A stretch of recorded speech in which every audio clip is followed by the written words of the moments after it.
She was born in 1951 into a darkness that never ended. Her name was Vicky, and from the very first day of her life, doctors told her family the truth. She was completely blind. No light, no shadow, no shapes, nothing.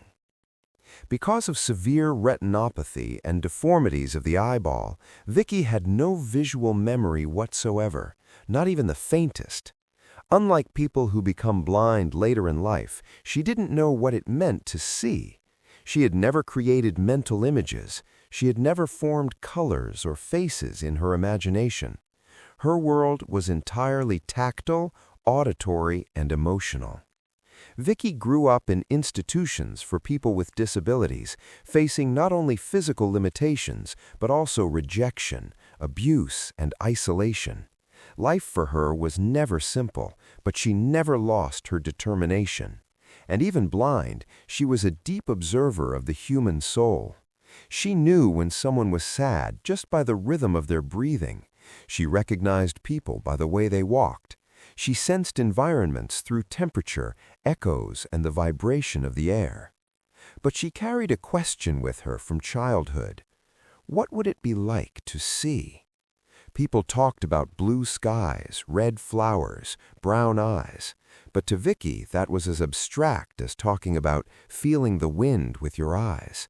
She simply couldn't conceive of it. At 22, after a turbulent youth, Vicky moved to Seattle. There she tried to build a more stable life. In time, she got married, had children, and did her best to live fully despite her inner wounds. But everything began to change in the early 1970s when she suffered a serious car accident. The impact was brutal. Vicky sustained severe bodily injuries, including multiple fractures and physical trauma that left permanent consequences. She began having intense seizure episodes and neurological complications that worsened over the years. When the seizures became more dangerous, she was referred to Harborview Medical Center in Seattle, one of the most advanced centers for trauma and emergency treatment. There, she met doctors, nurses, and social workers who would leave a lasting mark on her life. Among them was Kimberly Clark Sharp, a researcher of near-death experiences who would later document Vicky's case. Vicky feared death, not because of darkness, that she already knew, but because she feared leaving her children, never watching them grow, even though watching for her meant only sensing. On February 28, 1973, during one of her hospitalizations to investigate her seizure episodes, something unexpected happened, something that neither she, nor doctors, nor science could explain. In that moment, the woman who had never seen even a single ray of light saw. It all began with a strange noise inside her own body. Vicky later described that she felt a snap, as if something had broken inside her, and then everything became silent. But it wasn't the familiar darkness. It was an absolute silence, different, suspended. In the room, the doctors began to act. Monitors beeped. Bodies moved quickly. The team shouted instructions. But Vicky didn't hear any of that, or at least not in the usual way. She, who had never had vision, suddenly realized she was above her own body, floating, weightless, without pain. And there, for the first time, she saw. These were not imagined images, not dreams, not abstract shapes created by the mind. Vicky described, with impossible detail, a real visual scene. She saw her own body lying on the gurney, doctors around her, a nurse with curly hair, instruments gleaming under the light. She saw the color of the medical team's clothing. She saw the shape of the defibrillator. She saw the tense expression of the doctor who was trying to revive her. And the most astonishing part? She described her own physical appearance for the first time in her life. She said she saw her pale face, her long, messy hair, her still hands resting on the sheet. She had never seen anything, not even in a mirror. She had no memories to form images, no references. But even so, she saw. While observing, she said she felt an overwhelming sense of freedom, as if she had escaped a prison she never knew existed. Quote, "It was as if I was truly myself for the first time," she later reported. The medical team continued trying to resuscitate her. And then something else happened. She began to be pulled upward, away, toward a place she described as filled with light, but not a light that hurts, a living light, a light that seemed to have awareness. She wasn't walking, she wasn't flying, she was simply being carried. And for the first time in her life, there were colors. Vicky said, "I didn't know what colors were, but I knew that what I was seeing was color. Colors she could not name, but could feel as vibrations. Shapes she couldn't define, but recognized as beautiful. A sensation of complete and absolute belonging." Vicky was floating away from the emergency room when she noticed something she could never have imagined. Sounds that turned into light, and light that turned into sensation. Everything seemed alive, pulsating, conscious. Nothing in that place resembled any reference she had from the physical world. In fact, there was no possible comparison. Throughout her entire life, Vicky had lived in total absence of vision, and now, in her disembodied state, what she was experiencing didn't feel exactly like seeing, but something far deeper. She described this phase as if she could perceive 360 degrees without needing to turn her head or move her eyes. There were no blind spots, no darkness, no limits. It was as if everything was accessible at the same time. The environment around her was luminous, but with a light that did not blind or hurt. It was as if the light had texture, intention, and presence. It was at this moment that Vicky realized she was not alone. She sensed, even before she saw, the presence of other entities. They were not human figures in the material sense, but neither were they shadows. They seemed like consciousnesses, radiant, welcoming presences. Vicky would later report that these presences did not need to speak. They communicated through a kind of direct transmission of thoughts, an exchange of pure meaning without words. And then something even deeper happened. Among these presences, she recognized two people. Instantly, she knew who they were, even though she had never seen their faces, her deceased grandparents. She identified them by feeling, by essence, by emotional memory. There was no separation between senses anymore. Everything was integrated. "I knew it was them," she said. "There was no way to doubt it. It felt like finding parts of myself again." She described her grandparents as luminous figures, made of energy, but with a clear personal identity. They were not ghosts, not shadows. They were recognizable people, but elevated in a state she described as more real than real. Vicky became deeply emotional during this encounter. She said she was embraced, not by human arms, but by a sensation so intense and comforting that it surpassed any hug from physical life. In that place, there was no pain, no fear, no worry. Vicky felt complete, right, whole. The disability she had carried throughout her entire life simply did not exist anymore. There was no blindness, no limitation. For the first time, she experienced a world without boundaries. And then a new sensation took hold of her, movement. Not physical movement, but something like being carried by a river of gentle, constant energy. The presences guided her through a space she described as a realm of learning. There were structures, not solid like buildings, but blocks of knowledge, as if they were living forms that transmitted wisdom. Vicky realized she was witnessing something greater than any human understanding. It wasn't heaven as described by religions, nor a spiritualized dream.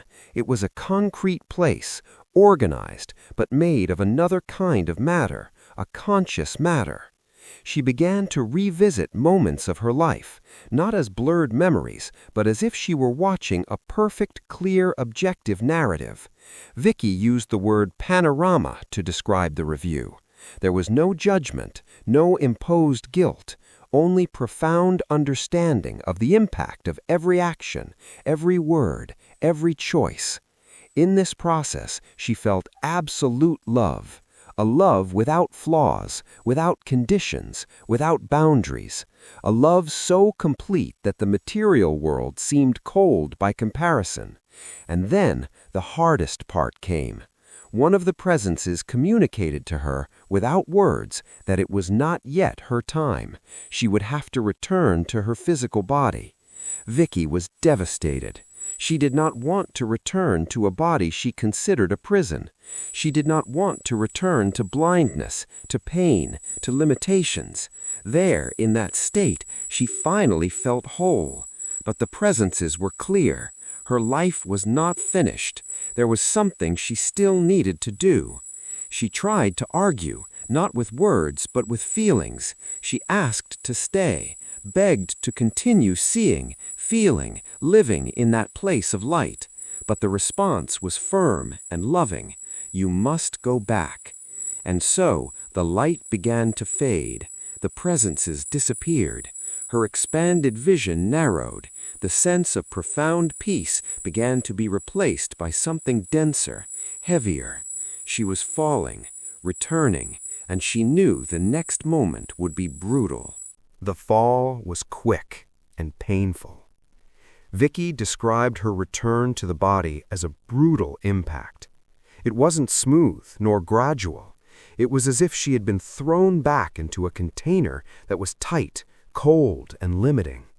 She said, it was like trying to squeeze into a boot that's far too small after being completely free. The first sensation was pain. Right after that, weight. Then total darkness, familiar, but now unbearable. After experiencing the most expansive and luminous state of her life, returning to absolute blindness was a devastating shock. The darkness that had once been natural now felt suffocating. When she woke, she heard voices. This time, she truly heard them, in the human way. The sound of heart monitors, hurried footsteps, someone saying, "She's back." Vicky tried to speak, but couldn't. Her throat burned, her body ached, and everything felt small. The medical team celebrated the resuscitation, but she cried. Not out of fear, but out of grief. She knew exactly what she had lost. As she tried to orient herself, she sensed the presence of a nurse near her, the same one she had described while observing the scene from above. With great effort, Vicky said, "I saw you." The nurse froze.